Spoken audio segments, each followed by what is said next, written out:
Bem-vindos à Liga dos Inovadores, o podcast do Expresso sobre o que de mais inovador e distintivo tem estado a ser feito pelas empresas em Portugal. Eu sou Elizabeth Miranda. Eu sou o Pedro Lima. Hoje recebemos José Teixeira, presidente da DST. O grupo DST nasceu nos anos 40, pela mão de Domingos Silva Teixeira, que gravou as suas iniciais no nome comercial da empresa. O pai do José Teixeira começou com um pequeno negócio, forneceu os primeiros materiais para a construção do estádio 1º de Maio em Braga e, entretanto, o José e os irmãos multiplicaram o património. Ou Pedro, fazendo analogia com uma história bíblica da parábola dos talentos, que já ouvimos o José a citar em outras entrevistas, a segunda geração da família multiplicou os talentos. Exatamente. Não é? Sim, o grupo hoje em dia é muito mais que construção. Tem atividade também nas áreas do ambiente, telecomunicações, nas energias renováveis e no capital de risco também investem em algumas empresas.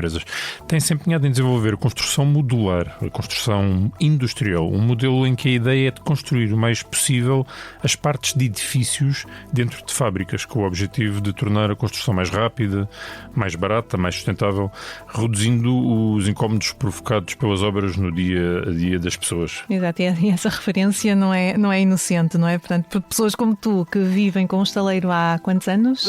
Desde 2019, sim. Portanto, agradecem este modelo, sim, não é? Eu sou, sem dúvida, um fã do modelo.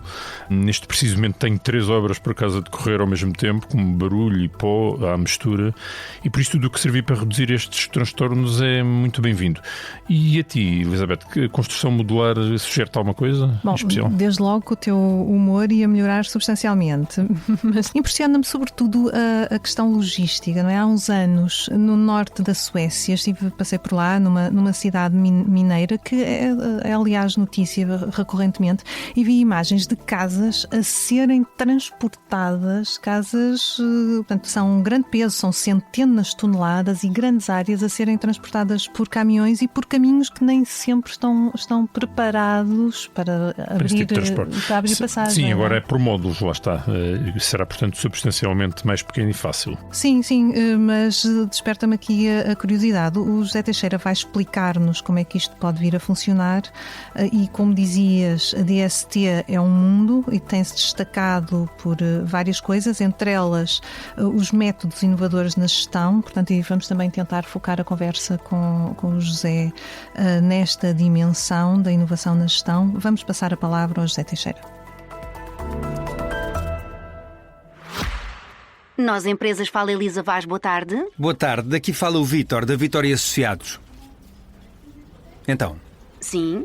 Não vai dizer esta chamada será gravada para controle de qualidade, etc e tal? Não, aqui quem controla a qualidade é o Sr. Vítor. Eu? Sim, são os nossos clientes. Ah, entendi. E aprovo. Os nossos clientes são tão importantes para nós como os seus são para si. É por isso que ninguém entende o seu negócio como nós. Saiba mais em nós.pt/empresas. José, viva, seja muito bem-vindo aqui à Liga dos Inovadores. Muito obrigado, é um gosto. José, que som escolheu para abrir aqui o nosso episódio? O que é que ouvimos no início? Na realidade, a melhor ilustração que eu consigo passar sobre o antes e depois, sobre a minha infância e sobre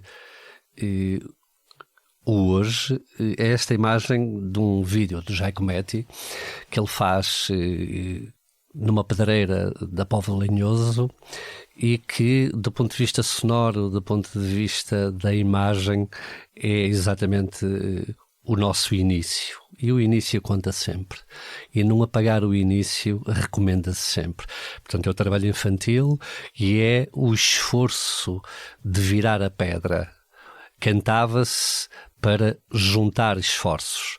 E essa metáfora interessa muito, porque o trabalho faz-se em comunidade, o trabalho faz em equipes e o trabalho faz-se cantando e festejando também para contornar e desviar o nosso olhar do esforço e da dor. Também partiu muito cascalho e acartou muita pedra quando era pequeno, não é? Já passou aqui pelo Céu é o Limite. Exato. Contou essa história. Contei essa história. Isso moldou a sua personalidade enquanto empresário? Eu não posso dizer que hoje a ideia que eu tenho do trabalho não esteja ligada ao facto de ter sido um operário. E não foi apenas nesse momento infantil, mas foi depois em toda a adolescência e, portanto, essa realidade... E não querendo esconder, não aconselhando ninguém de resto a esconder esse tipo de realidade por ela ser dura e por não nos ficar bem agora numa imagem cool e cosmopolita, ela interessa-me muito para eu perceber os sapatos dos outros, as dores dos outros, porque as senti, e fazer esse paralelismo faz com que eu seja determinante na procura de uma vida melhor para os outros, na procura de melhores condições de trabalho, numa procura de muita formação, de muita ciência, de muito conhecimento, que ao fim do dia todos estes ingredientes são os ingredientes da liberdade, digamos. E um trabalhador, e hoje o trabalho sem liberdade é um risco muito grande. O trabalho na ótica da obediência, de termos trabalhadores que ouvem e fazem o que nós pedimos, é um risco muito grande. É um risco para a produtividade, é um risco para a inovação, é um risco para a sustentabilidade, é um risco para a relação de nós uns com os outros. De maneira que eu trabalho exatamente esse momento, que é de alguma forma um momento até teatral, de repescar e deixar na cabeça, na memória de todos connosco que trabalham, que a realidade foi aquela, mas que tudo pode ser outra coisa. Outra vez estou sempre a cair no Herbert Welder, mas que tudo pode ser outra coisa desde que nós façamos o esforço também para que tudo possa ser outra coisa. José, olhando então um bocadinho aqui para a indústria da construção e das muitas mudanças que foi tendo ao longo dos anos, e relativamente nomeadamente a esse período que referiu da sua infância, a DST está a apostar na construção modular e na construção industrial. O que é que estão a fazer exatamente e como é que isto pode mudar efetivamente também a forma como se constrói e a forma como as pessoas vivem também ao redor das construções? Está outro ponto de chegada, mas é um ponto de chegada que é uma etapa do caminho. Isso é muitíssimo importante, nós sabermos que chegamos a uma determinada estação e que há muitas estações pela frente. Mas é uma etapa que nós podemos dizer que é produto de nós termos sido os eleitos para ficar com a agenda mobilizadora para a construção industrial. De resto também, e aí somos líderes dessa agenda mobilizadora do PRR, nós estamos em 3 agendas, também a agenda da NGS, que é uma agenda de energia, onde nós temos uma fábrica muito inovadora na área da reciclagem de baterias de automóveis e, portanto, isto é uma espécie de eterno retorno homérico. De repente nós voltamos à pedra, aos minerais. Nós voltamos aos minerais da minha infância, mas não é para retirar, daquela altura nós não retirávamos minerais, mas agora, a partir das baterias, retiramos os minerais que existem desde sempre nessas massas ígneas, que no caso são o granito. E, portanto, nós das baterias vamos extrair o cobalto e o lítio para depois podermos outra vez incorporar em novas baterias de automóveis, de autocarros e por aí fora. E nessa agenda da construção industrial, e é industrial porque também num trabalho com o ISEG nós percebemos que a linguagem conta. Nós sabemos muito, nós gostamos muito de literatura, de poesia, de filosofia e sabemos bem a importância da linguagem. E o facto de usarmos a expressão construção pré-fabricada, construção modular, remete-nos para alguma precariedade, para a falta de desenho, para a pobreza e, portanto, tivemos de fugir. Isto foi um trabalho que o ISEG fez auscultando muitas pessoas para a ideia da construção industrial. E a construção industrial é uma mudança de paradigma. A mudança de paradigma é de longe a longe. Na ciência, há um grande filósofo da ciência, Thomas Kuhn, que desenvolveu muito o tema e o conceito do paradigma, mas enfim, nós digamos que nós estamos na 4ª Revolução Industrial desde o século XVIII. Portanto, depois destes séculos todos, estamos na 4ª Revolução Industrial. Portanto, uma mudança de paradigma é uma coisa que acontece de longe a longe. E num ambiente que embora tenha existido modernismo, por exemplo, pós-modernismo, por exemplo, na arquitetura, que tenha existido modernismo na engenharia, na indústria da construção, nós não chegamos sequer ao modernismo. Nós estamos a fazer a construção como sempre fizemos, nos estaleiros das cidades, com os materiais que sempre usávamos. Alguns materiais novos chegam ao mercado, alguns processos... A arquitetura, sim, essa aí, claramente, a arquitetura... ela evoluiu muito, as artes também evoluíram muito, a literatura nos seus vários aspectos, o expressionismo, enfim, toda a arquitetura, tudo mudou muito com o tempo, mas a indústria da construção não. É curioso, nós tivemos aqui um inovador da Bird que dizia que os engenheiros são conservadores, os engenheiros civis são muito conservadores e por isso é que demoram muito mais tempo a progredir. Pois, a engenharia, já por si, ela é conservadora, eu concordo, mas não tanto como a indústria da construção. Quem faz, quem constrói, esses sim são conservadores. Portanto, e como estão bem, não saem do sítio. E, portanto, o que é que nós estamos agora a fazer? É exatamente esta comparação que se pode fazer, que é mudar o carro térmico para o carro elétrico na indústria da construção. O salto é assim. Este assalto e esta mudança de paradigma é deixar de fazer casas nas cidades, com os estaleiros nas cidades. As casas são feitas nas cidades, mas sem estaleiros nas cidades, apenas assembladas nas cidades ou montadas nas cidades, porque elas são construídas em fábrica.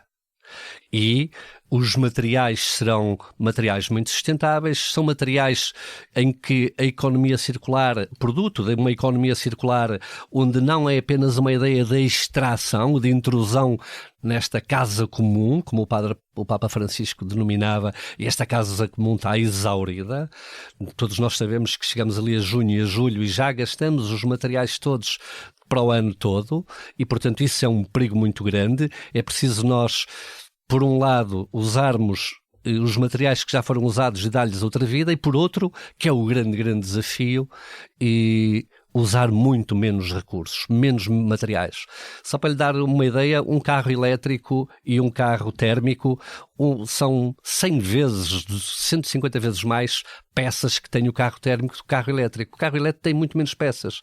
A casa industrial terá muito menos peças, e isso não é mau. Isso não é mau porque muita da arquitetura, e a arquitetura também tem um papel e um desafio pela frente, que é não entupir a casa com coisas. Mas então deixar espaço livre à casa, para depois quem a vai habitar levar para lá a sua alma. Então transporte-nos para um estaleiro que está a fazer uma casa modular. Que peças é que deixa pelo caminho? Como é que isto se constrói? E o que é que se monta depois? Nós temos um processo construtivo numa fábrica que é desenhada desde logo pelo Cisa Vieira, que é de uma beleza absolutamente estonteante. E não foi por acaso que nós reunimos o Cisa Vieira, o Souto Moura, o Norman Foster, para construírem ao mesmo tempo no campus, a partir deste projeto da construção industrial, mas nessa fábrica de Cisa Vieira, onde nós construímos em 2D, ou seja, nós podemos construir paredes que depois se juntam a paredes e a pisos e a tetos e fazem a casa, ou podemos construir, que é o que estamos a construir neste momento, 3D.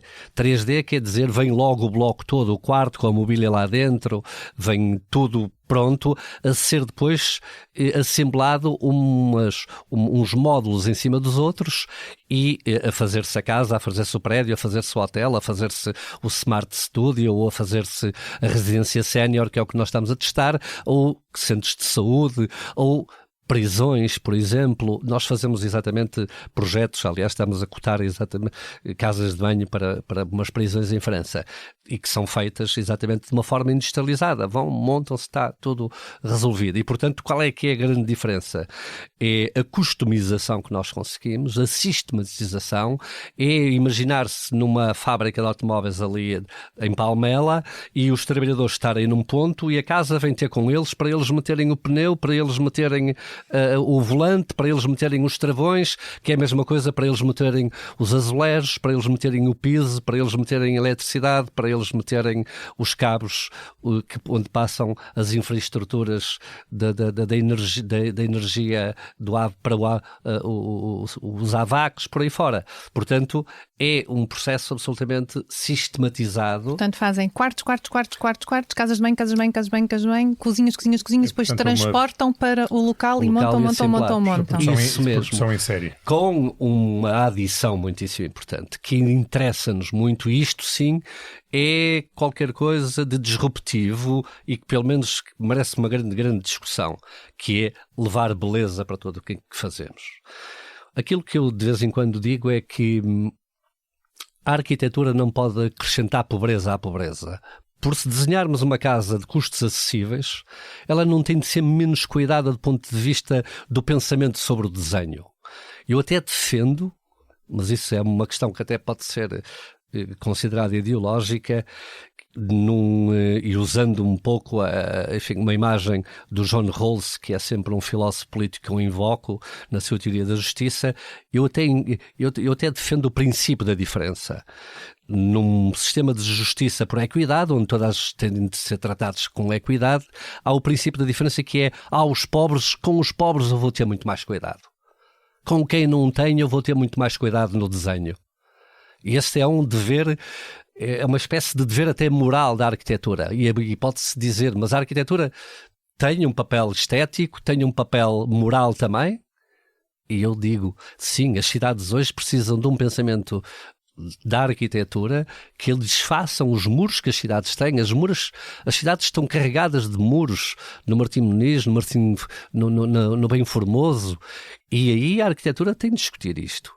Há um papel social da arquitetura e nós queremos aproveitar este movimento de mudança de paradigma para discutir esse papel da arquitetura, para discutir o papel do desenho. E é por isso que nós, o mês passado, nós estivemos em Veneza, onde convidámos, daqui foi o Gonçalo Birne e foi o Cabrita Reis também, mas tivemos psicólogos, tivemos músicos, tivemos muitos arquitetos, como já tínhamos estado em Milão, no tema na Trienal de Milão, daqui a mês e meio, a discutir exatamente os temas da arquitetura hoje, e Milão e a Trienal de Milão discutia as desigualdades. E o que nós queremos é não ser uma espécie de mercador de Veneza aqui da indústria da construção.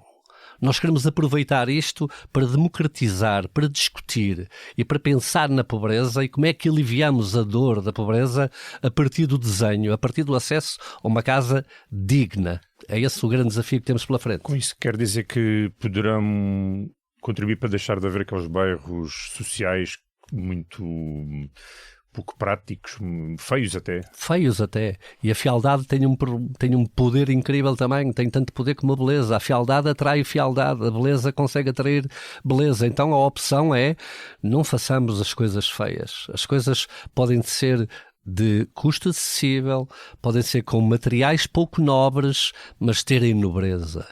A nobreza de espírito no desenho conta muito isso bem. Esse pensamento conta muito. E, portanto, o que vai acontecer é que a casa, todas as nossas casas, têm essa preocupação de ter um desenho muito cuidado. Nós temos agora um exemplo que é com um outro grande arquiteto português, que nós gostamos muito, que é o Aires Mateus, em que nós o convidamos para fazer uma edificação em construção industrial, mas aí é tudo mesmo em construção industrial, mas no caso com betão, aço e vidro e para custos controlados. E fomos buscar um arquiteto para desenhar, e é um arquiteto que é muito limpo, entre aspas, muito ascético, se quiser, antes esta expressão, no espaço, deixa o espaço livre. Nós próprios também acabamos de construir com um projeto da Inês Lobo, um grande exemplo aqui em Lisboa, no âmbito para a Ceru, um desenho absolutamente incrível, com um preço muito reduzido e com uma beleza absolutamente extraordinária aqui em Marvila, e isto para se provar que não é preciso fazer coisas com titânio, como o nosso Frank Gehry fazia, não é? Não é preciso fazer coisas com materiais muito caros. O simples pode ser bonito. O simples pode ser bonito. Já tivemos bairros sociais projetados pelo CISA. No Sal, com certeza. Sim, o CISA aí é um deus. nestas matérias. Nós temos o gosto de estar a trabalhar com ele e aquilo, e às vezes quando ele chega à DST, aquilo apetece-me fazer um feriado, dizer, saiam todos para a rua, venham ver o CISA, porque para não cair na armadilha da banalidade do bem, não é? Que é uma coisa que já nada nos espanta, nada nos encanta, o júbilo desapareceu, a ansiedade tomou conta de tudo. Esta construção modular industrial corre o risco de uma grande uniformização das cidades, ou não? Mas é exatamente esse o papel que nós estamos agora, que estamos a travar e que teve no nosso pensamento desde o início. Não, de maneira nenhuma. É possível na construção industrial, introduzir desenho. Porque é que eu acabei de lhe dizer que nós reunimos estes grandes arquitetos, como o próprio o Aravena, que construiu aquelas meias casas, aquela filosofia, e que tem um pensamento também sobre a construção social, faz coisas bonitas. As coisas bonitas funcionam muito melhor, não tem de ser tudo igual, de maneira nenhuma. Mas há a pergunta que me fez muito óbvia, que é, faz algum sentido nós juntarmos num determinado lugar da cidade casas onde só habitem trabalhadores de baixíssimos recursos, ou só habitem trabalhadores imigrantes, ou só habitem pessoas que são sem abrigo e que têm ali um sítio social para as abrigarem? Isso não pode ser assim. Isso é o classismo. O classismo destrói a cidade, destrói a comunidade, destrói a relação de nós uns com os outros. E o que nós temos a dizer é, isso não é connosco, isso é com quem desenha as cidades, isso é com quem governa as cidades e é com quem governa o país? E eu respondo-lhe, não. Isso é comigo. Eu, como agente económico, eu tenho de um poder de ocupar o meu espaço na polis. Eu tenho o meu poder, o dever do meu associativismo, de querer discutir com todos como é que as coisas devem ser feitas para procurar, digamos, uma espécie de ética dos mínimos, percebe? Que é assim um denominador comum onde a gente se encontre. E de certeza absoluta que nós encontramos-nos na beleza.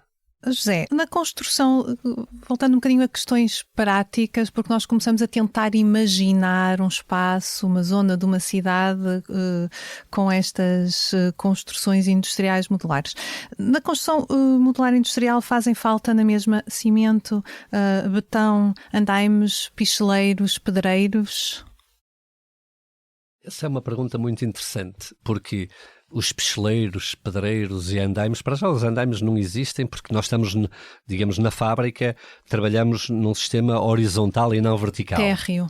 Não é vertical, é horizontal. E o vertical tem aqui, depois o trabalho em fábrica tem uma outra vantagem, que é uma vantagem até sociológica, se quiser, que a nossa indústria não tem mulheres nos ofícios.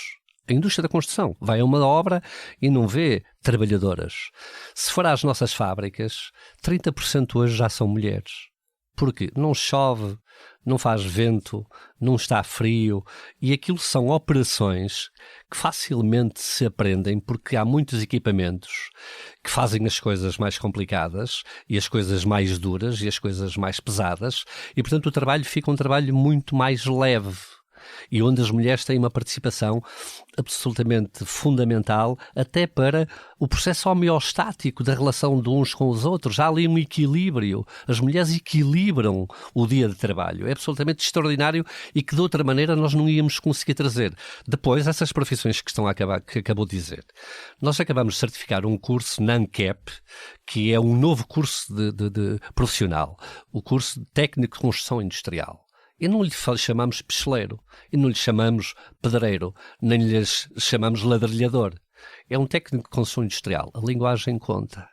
Há muitos cursos que nós temos com o IPCA, com os CTESPs, cursos técnicos superiores profissionais, onde um trabalhador nosso com o 12º ano fica com um grau académico ao fim de 2 anos, e nós, em vez de ser o serralheiro, passou a ser técnico de soldadura avançada. A linguagem conta. Conta na família, conta nos vizinhos, conta na comunidade, que não fica com o estigma é que fica logo com um selo, o picheleiro. Eu às vezes digo assim, qual é a miúda que quer casar com picheleiro?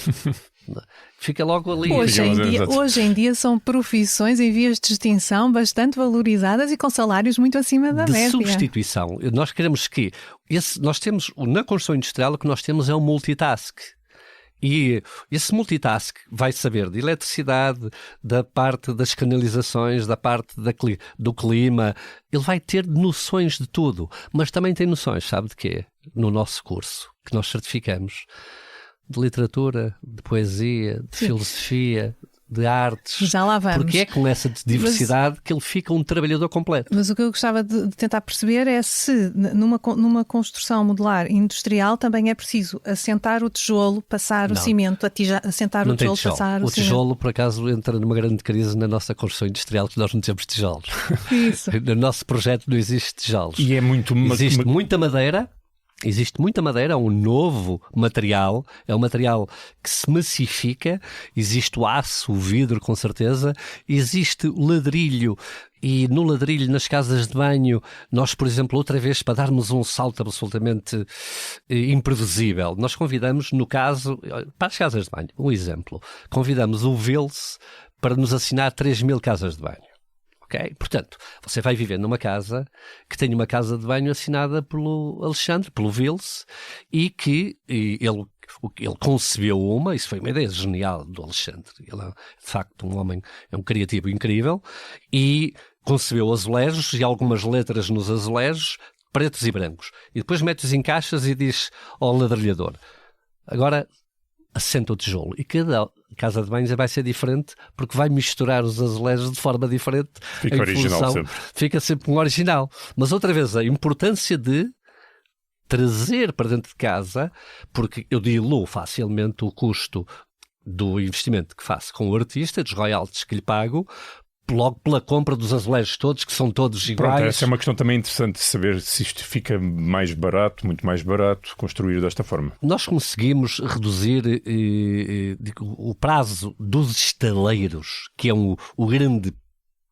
custo de uma empreitada de fazer a obra no lugar, para além das questões ecológicas, do ruído, do pó, daquele incómodo todo que nós causamos nas cidades, é a montagem, portanto, não vamos contar do tempo que eu levei a fazer a construção em fábrica. A montagem é passar de um ano para um mês. E, portanto, em vez de ter lá os engenheiros, os encarregados, os preparadores, os auxiliares durante um ano, eu vou ter esse recurso financeiro retirado da obra e para poder alocar aqui assim à construção em fábrica, eventualmente em questões de escolha de materiais que, por serem mais ecológicos numa fase inicial são mais caros, eu retiro aqui dinheiro. Mas qual é o nosso propósito? É que a construção industrial nunca custe mais do que a construção tradicional. Nunca custe mais, é a barreira. Tem de custar menos. E isto agora faz como é que se faz? Afinando o processo, sistematizando. Mas também isto implica muita mecanização, automatização, não é? Muita mecanização, muitas ciências. Implicará menos pessoas a trabalhar também no setor da construção. Menos pessoas a trabalhar, mas existirão outras pessoas, existirão as tais outras profissões, ou seja, na realidade, se nós olharmos hoje para o mercado, nós não temos trabalhadores para a indústria da construção. Uma das principais profissões, uma das principais áreas económicas que recebe imigrantes, a par da agricultura eventualmente, é a indústria da construção. Nós não temos porque ninguém quer ir para este tipo de profissões. Pois é um trabalho pesado. E, portanto, imagine que nós vamos baixar o número de trabalhadores por via da construção industrial. Podemos baixar a necessidade de tantos trabalhadores estrangeiros, mas vamos ter um lote disponível de trabalhadores para abastecer aqui a construção e a nova construção industrial. Mas deixe-me dizer-lhe esta informação. Nós acabamos de inaugurar uma escola industrial de ST. E, portanto, não haverá, enfim, não conheço. Em Portugal tenho certeza que não existe, na Europa não sei se existem uma empresa ter uma escola industrial e numa ideia de repescar as antigas escolas industriais, onde tem laboratórios, onde tem oficinas, mas tem outra coisa, tem tutores que são nossos engenheiros, tem os encarregados que são nossos encarregados a darem aulas. Estão a formar os oficinas, tais técnicos estamos industriais. A formar os tais técnicos e a criar essas novas profissões e a torná-las cool, sexy, a dizer assim, olha, ganha-se muito nestas profissões e socialmente ela tem um valor. E isso nós fazemos. E esse valor, como é que ele se consegue? Como é que se consegue esse valor? Esse valor, perdoa a minha insistência, mas são à custa das literacias das humanidades. É trazer... Eu não consigo conceber um ensino, mesmo para trabalhadores, insular. Insular no sentido de, se tu vais ser um carpinteiro, para que é que precisas de poesia? Para que é que precisas de literatura? Para que é que tu precisas de arte ou de entrar numa galeria, de entrar num museu? Tu não precisas saber isso. Ou então se pega num tipo de humanidades, ele precisa, mas por que precisas saber a prática? A ti interessa-te a teoria. Mas não, o que eu defendo é a teoria e prática, arte e ciência, física e metafísica. É isso, as duas coisas, a conciliação destas coisas que eram antagónicas, percebe?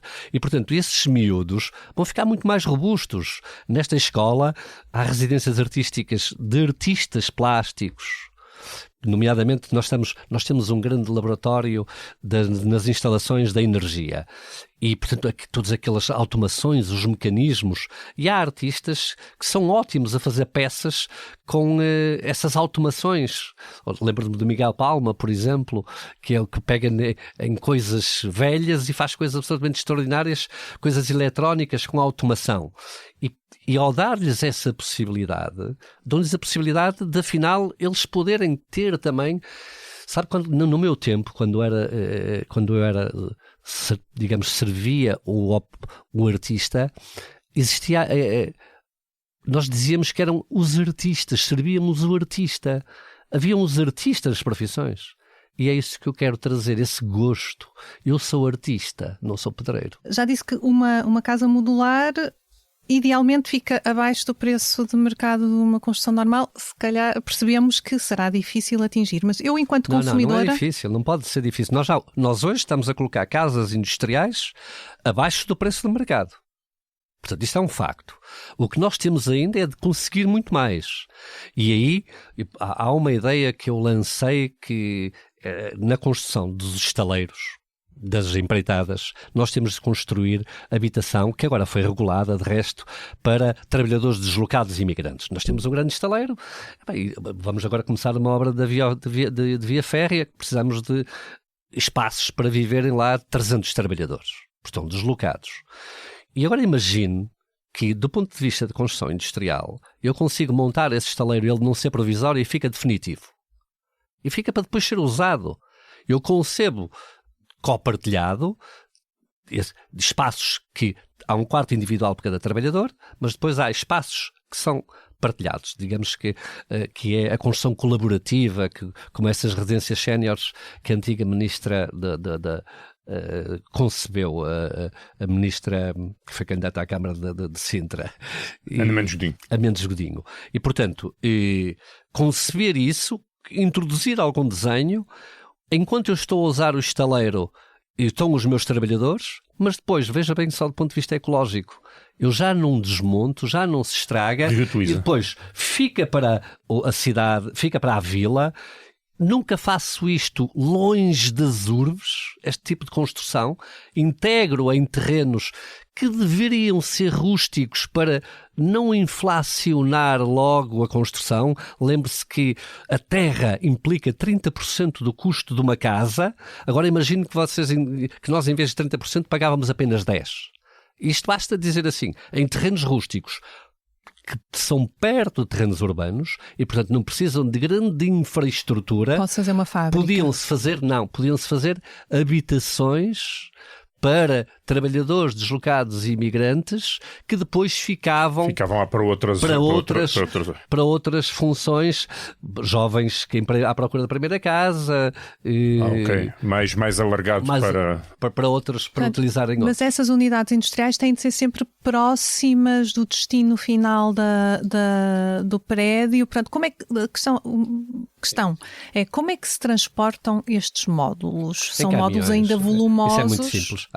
Eles são, do ponto de vista de dimensão, estão estudados para caber numa plataforma de caminhão e para caberem nos módulos que se usam nos navios. Portanto, o transporte aqui, quando nós concebemos isto, nós também concebemos este tipo de construção industrial para poder ir ali. Por exemplo, o Norman Foster, que foi quem desenvolveu o nosso Living Lab e, portanto, que testou à escala real as residências séniores, as residências de estudantes, ou os hotéis e a saúde e a habitação. Nós temos estes 5 elementos testados à escala real. Ele está a desenhar Kharkiv, não é? Na Ucrânia.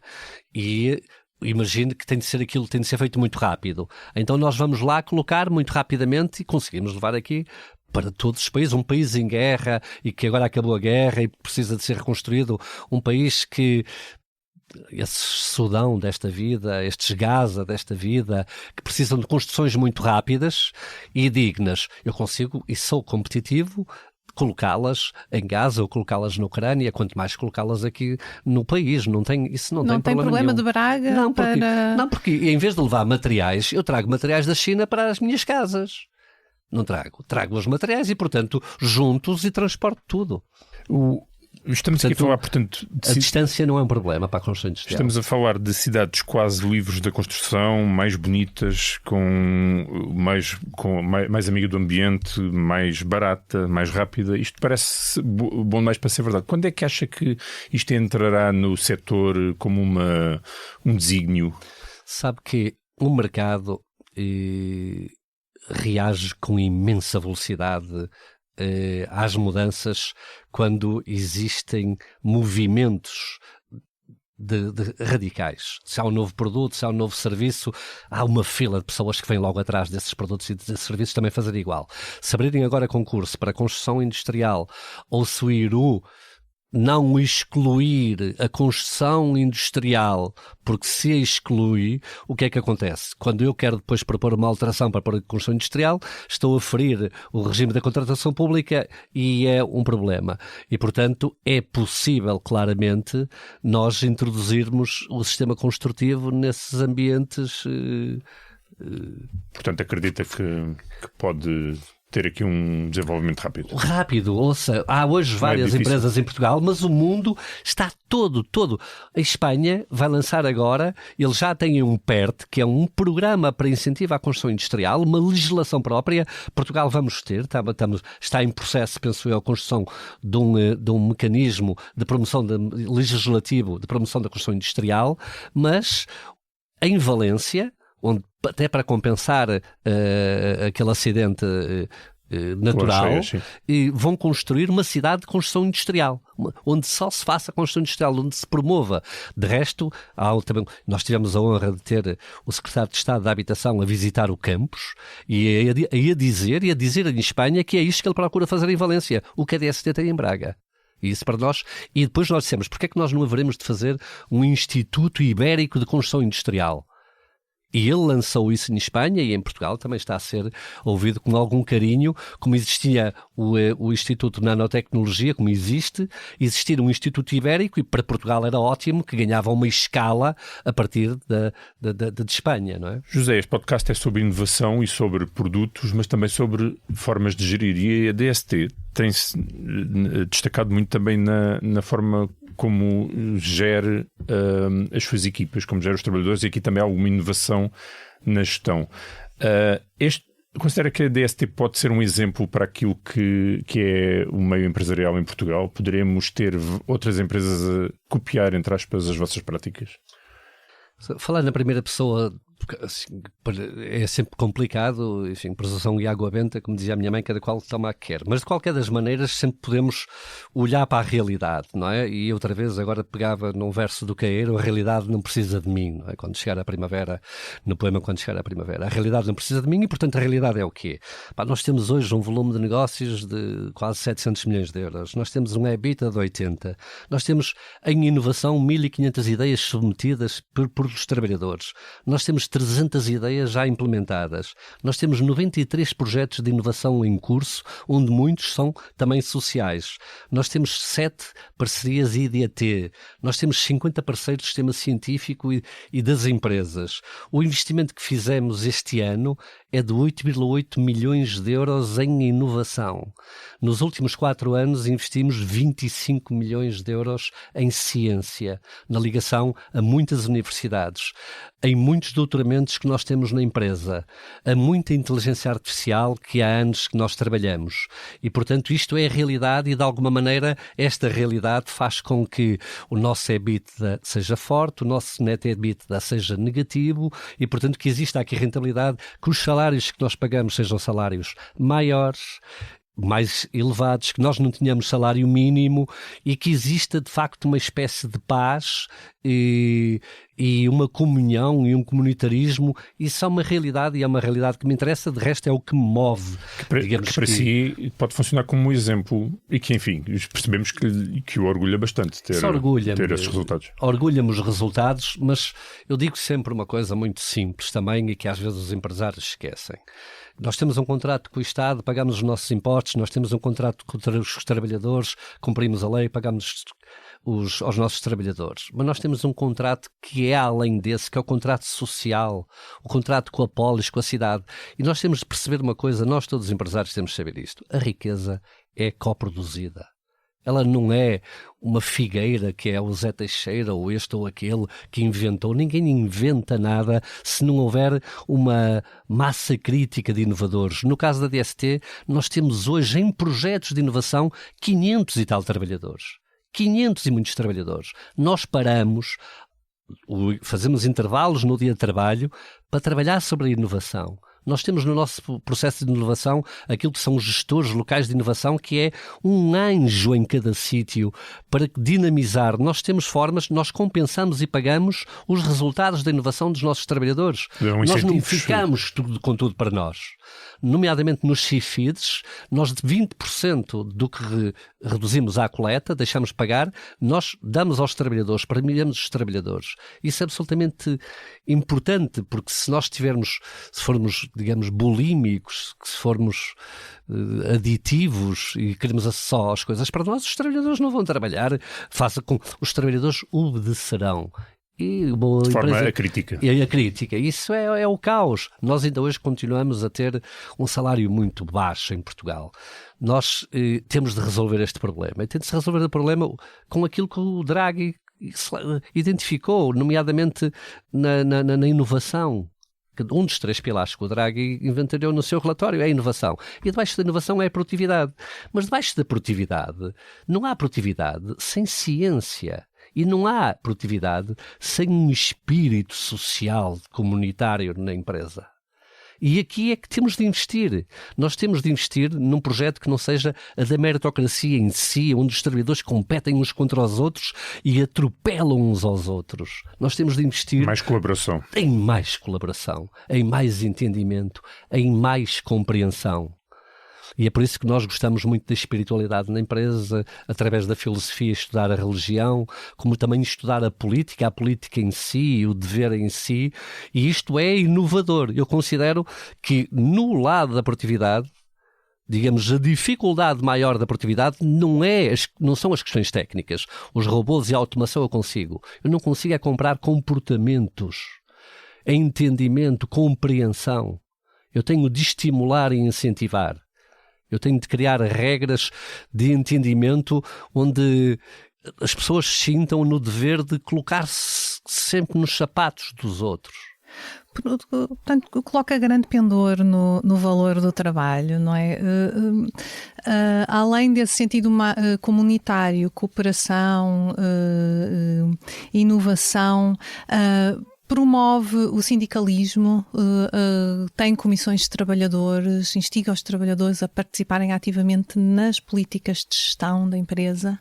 É interessante que a semana passada, no Isqueté, convidaram-me para fazer parte de um painel onde estava um representante da UGT, da CGTP, estava o Manuel Carvalho da Silva com o Colabor, onde nós fazemos parte do laboratório, da DST, para discutir as questões de trabalho, e perguntou-me a páginas tantas assim: diga-me lá como é que é na sua empresa estas questões de trabalho. E eu respondi-lhe assim: você sabe que eu tenho uma espécie de plenários todas as semanas? Plenários de trabalhadoras? Uma espécie de plenários que é uma inovação, em que, a partir de um programa em horário de trabalho, de leitura furiosa às quintas, todos os trabalhadores enviam textos sobre o trabalho, sobre a violência doméstica, sobre a saúde mental, sobre literatura, sobre estética, sobre arquitetura, o que quiserem, sobre um filme. E nesse texto é selecionado todas as semanas um texto em que se debate e todos debatem. Então todos colocam os seus temas, os seus pontos. E a partir desse plenário há aqui um sentir, há uma espécie de capturação por mim de uma ressonância que a empresa tem quando a gente sente, cuidado, que está-se aqui a ver o movimento que precisamos corrigir. Mas deixe-me só responder-lhe. Há o nosso sindicato, o sindicato da construção civil, que tem um homem que não me importa nada dizer o nome e dizer-lhe isto porque ele confirma, que é o Sr. Albano, que é um homem excelente. E ele liga para a nossa malta: pá, gostava de visitar os vossos estaleiros para fazer campanhas sobre a sindicalização. E a nossos recursos sabem abrir sempre as portas dos estaleiros. Mas eu sei que o trabalhador, desse ponto de vista, tem um papel e eu tenho outro. Embora eu, às vezes, eu sou muito tentado a ocupar o espaço do trabalhador. Por muito igualitário que seja, os valores sociais... Mas eu com facilidade eu ponho-me nesses sapatos. Mas eles vão para lá e depois quem quiser sindicaliza-se, quem quiser não sindicaliza, e se não obrigo rigorosamente ninguém a fazer nenhuma coisa nem outra. Agora, que há espaço, há. Houve aqui um período em que na empresa começaram a fazer-se associações por classes. E há uma das coisas que a mim me perturba muito e que eu debato muito na empresa, que é exatamente o tema das classes. Haver classes onde se acantonam e depois não há uns operários são considerados assim, desta classe, imagino motoristas e operadores de equipamento, que tinham uma associação. E depois os outros, os engenheiros, os gestores, eram outras classes e, portanto, não se misturavam. E eu digo sempre isto, somos todos filhos de Deus na empresa. Misturemos-nos todos.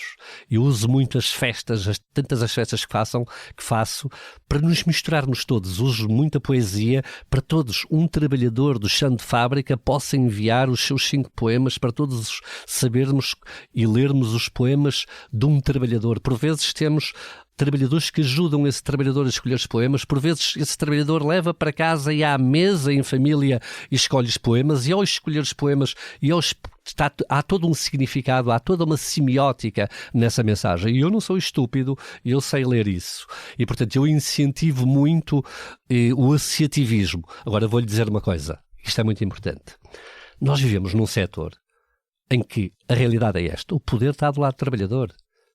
Porquê que está do lado do trabalhador? Porque nós não temos trabalhadores. Não há nenhum trabalhador que vá embora da DST que eu não tenha que ter conhecimento, que eu tenha de ter num relatório porquê que ele vai embora, porquê que isto aconteceu.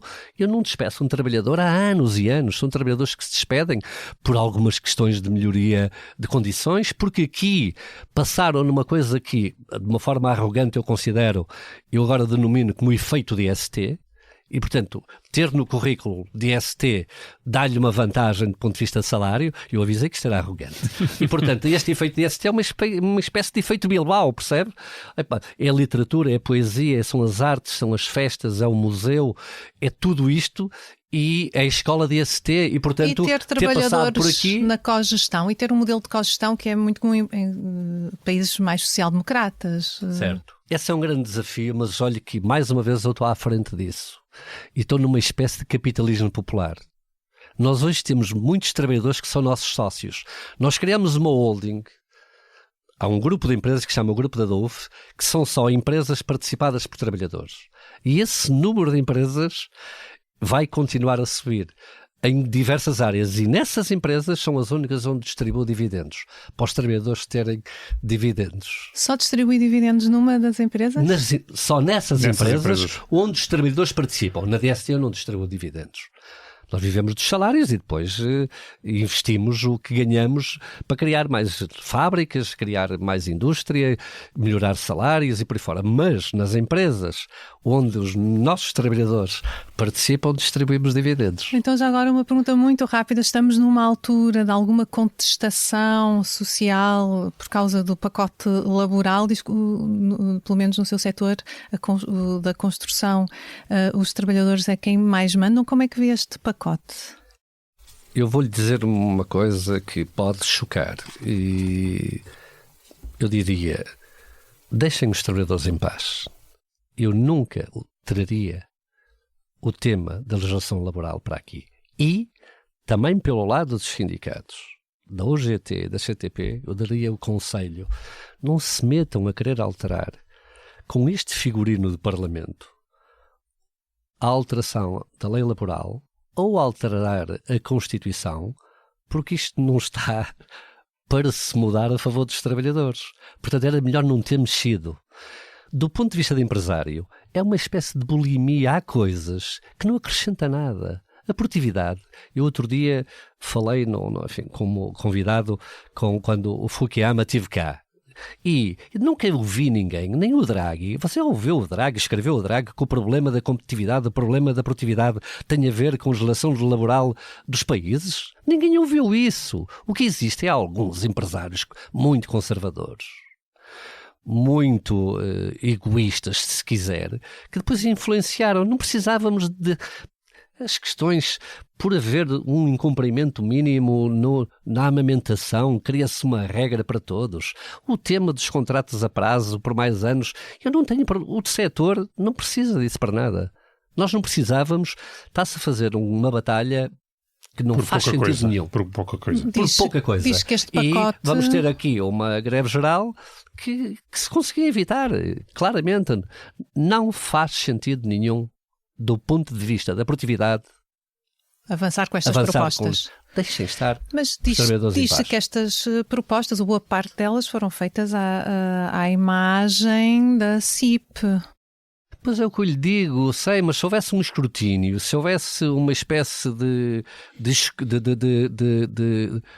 recolha pelos empresários das opiniões e isso não fosse eventualmente decidido na cúpula, eu acho que isto não avançava, porque os colegas que falo, dizem-me todos a mesma coisa. Isto é extemporâneo nesta altura, está fora de contexto. Não faz sentido nenhum discutir isto. E faz sentido os sindicatos reagirem da forma como estão a reagir com uma greve geral, porque também há críticas nessa perspectiva, não é?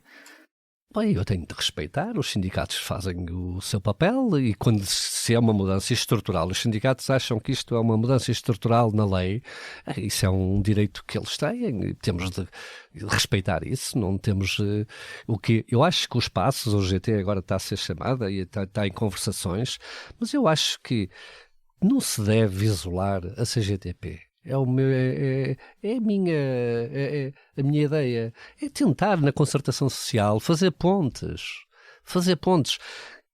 Isto, a alteração da legislação laboral, como se diz e muito bem, não estava no programa de governo. Quem é que introduziu? Foram de facto meia dúzia de empresários, não representam o país. Se houvesse essa escuta ao trabalho propriamente dito, os empresários iam dizer: olha, os custos de contexto são muito mais importantes, pá. As barreiras que nós temos, os licenciamentos, a demora nos licenciamentos que temos, isso é que precisamos de resolver. Os custos de contexto, como os que estão, por exemplo, no pacote da habitação que deu entrada no Parlamento. Certo, e todos, enfim, este ministro está muito envolvido neste processo de simplificar os licenciamentos, e isso tem de ser feito. E é outra das coisas que a construção industrial vai trazer. Porque a nossa proposta, por exemplo, nós temos os nossos módulos com os ensaios do LNEC aprovados. E o que é que nós queremos agora? Eu não quero que a Câmara me aprove, eu quero ter um certificado a dizer assim, isto está certificado. E, portanto, não merece a aprovação de ninguém. Assim como quando levo os grandes caixilhos, grandes fachadas para a França, para o Reino Unido, eu levo-os, certifico-os lá nas entidades e ninguém, não vai à aprovação nenhuma das câmaras. A Câmara ficava apenas com a parte do urbanismo, com os passeios, está com a distância, está com a altura dos edifícios e não sei o quê.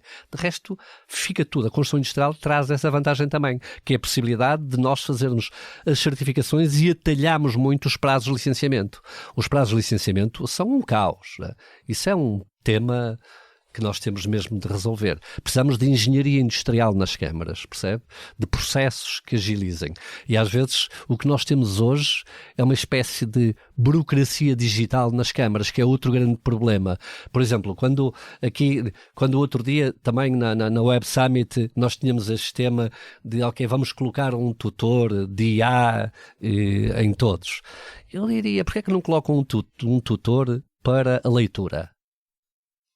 Um tutor para a leitura no ensino básico era de um efeito muito mais produtivo aqui a uns anos do que uma coisa que passa de moda daqui a 2 anos, que se banaliza e que cada um sabe perfeitamente como é que há de chegar à inteligência artificial. Não precisamos de tutores nenhuns, precisamos de tutores para a leitura.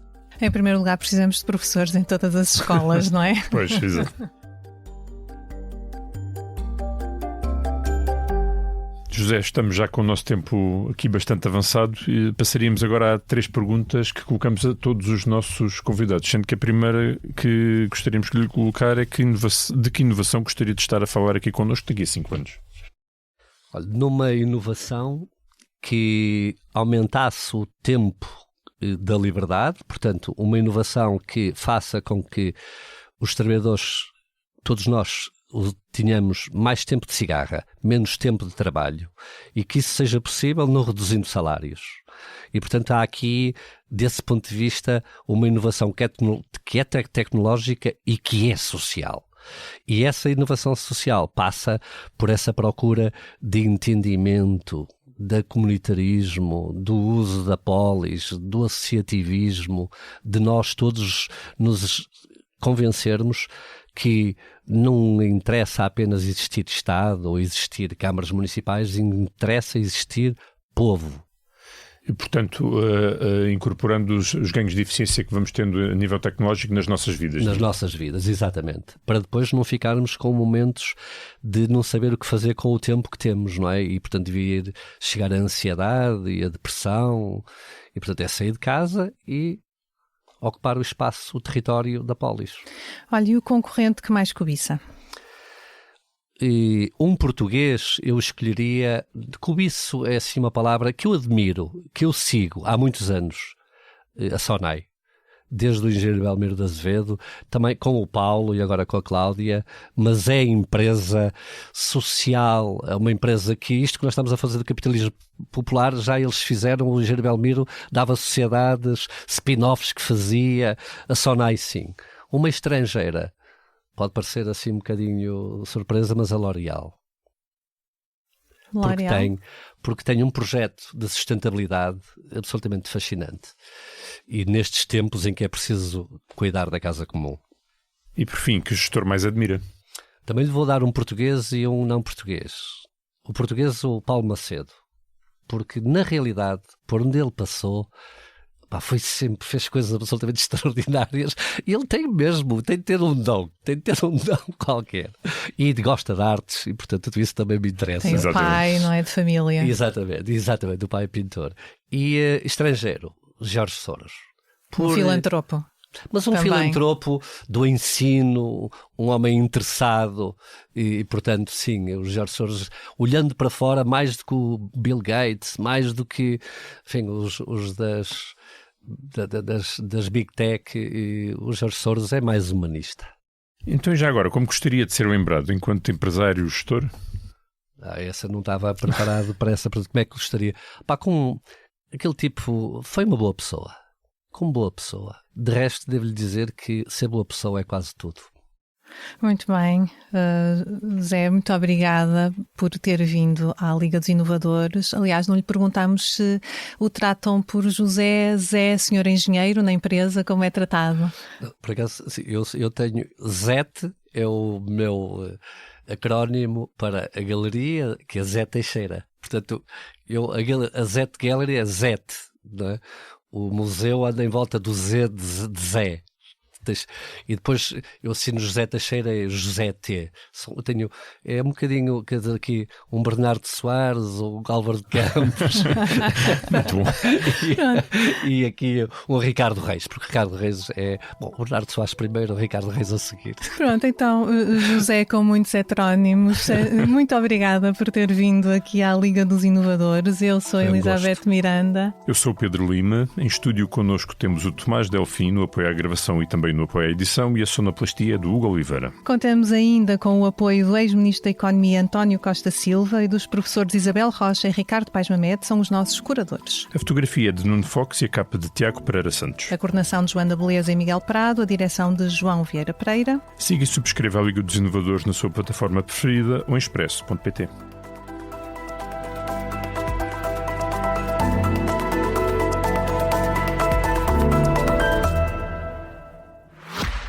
Nós, empresas Fala Elisa Vaz, boa tarde. Boa tarde, daqui fala o Vítor, da Vitória Associados. Então, Sim. não vai dizer esta chamada será gravada para controle de qualidade, etc e tal? Não, aqui quem controla a qualidade é o Sr. Vítor. Eu? Sim, são os nossos clientes. Ah, entendi. E aprovo. Os nossos clientes são tão importantes para nós como os seus são para si. É por isso que ninguém entende o seu negócio como nós. Saiba mais em nós.pt/empresas. Num mundo cheio de informação, como ajudar os mais novos a compreender as notícias? O Grupo de Mídia Impressa tem hoje na sua oferta informativa o SIC Explica-me e o Expressinho. Projetos editoriais pensados exclusivamente para crianças e jovens. Notícias claras, adaptadas, que despertam curiosidade e formam cidadãos informados. SIC Explica-me e Expressinho. Informar para crescer.